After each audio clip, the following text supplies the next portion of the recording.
Hi there, welcome to Appy Chips YouTube channel. I am Ambajan and today we will learn how to install this app on Mac using Homebrew, which is also popularly known as simply Brew. But before we get started, let me answer some frequently asked questions first. To start with, what does a package manager like Homebrew does? Well, a package manager lets you install, uninstall or repair apps on your Mac.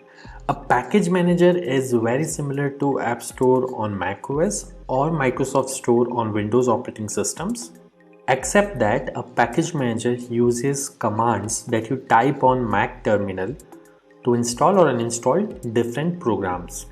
Some of the popular package managers for Mac include Homebrew, Nix, and Macports.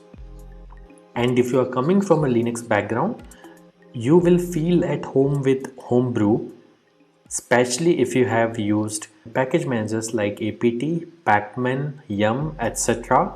on Linux based operating systems. Next up, is it safe to install the Mac apps via Homebrew? Short answer, yes. In fact, Homebrew is the most popular and thus most widely used package manager on macOS. Moreover, Homebrew is a non-profit member of Software Freedom Conservancy Foundation, also known as SFC Foundation.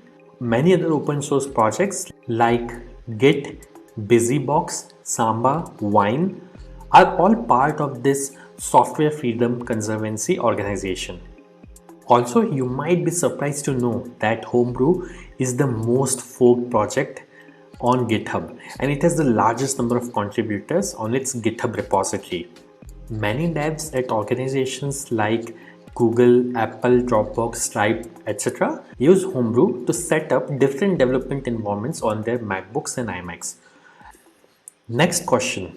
Can you use Homebrew to install programs on Apple Silicon or more popularly known as M1 MacBooks?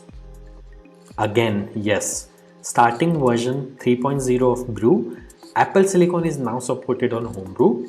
In fact, Homebrew also supports programs that are at the moment only supported via Rosetta 2 on Apple Silicon. Now that I have answered your questions on safety and compatibility of Homebrew, let's get to the installation process. Before we can install anything using Brew, we need to install the package manager itself, that is Homebrew, on your Mac. So let's see now how can we install Brew on Mac. Let me open my Mac here. First, you need to press Command and space on your keyboard. This will open Spotlight Search on your Mac. And then you have to type terminal.app. You will see this terminal app. Simply double click on it to open terminal. Let me maximize this terminal window. Now we need to copy paste the command to install Homebrew from the Brew website. So open your web browser and simply go to the website brew.sh.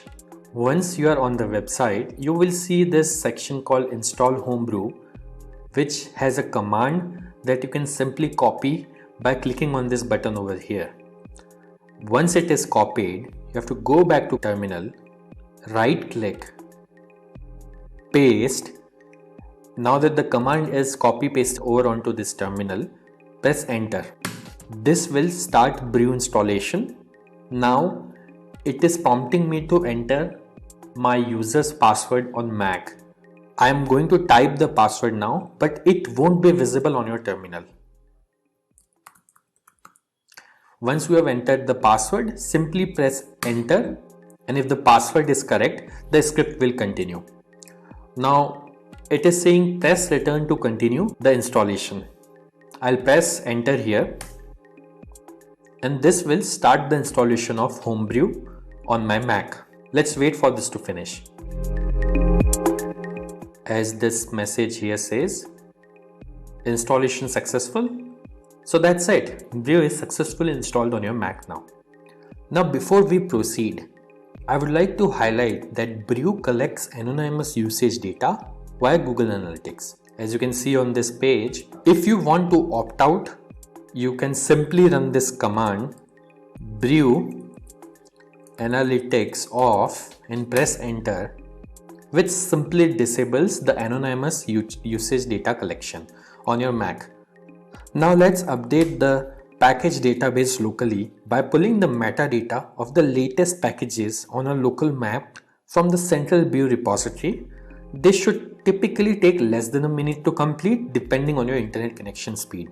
To do so, simply type the command brew update and press enter. As you can see, my local brew database is already up to date because I just installed brew on my system. Now to install the app, let's run the brew install command. Mind you, if during installation, if you're prompted to enter a password, enter your Mac user's password to continue.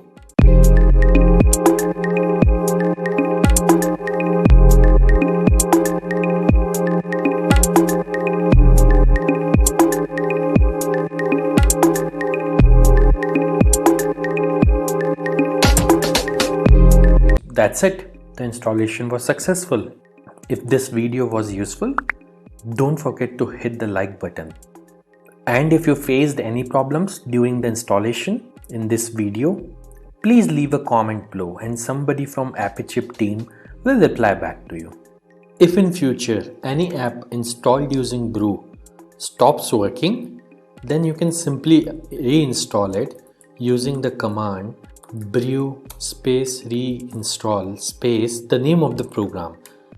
For example, I'll try to reinstall this program called Hello, which is already installed on my system. As you can see, it is downloading the program and it says reinstalling Hello, and now Hello is successfully installed. And if you want to uninstall any app installed using brew, simply run brew space uninstall space the name of the program. In this case, I will try to uninstall the program Hello, which is already installed on my system. As you can see, within a few seconds, it says the program is successfully uninstalled. Also, over time, brew might end up consuming disk space on your Mac as it keeps installers of the programs that you had installed on your hard disk in a cache directory.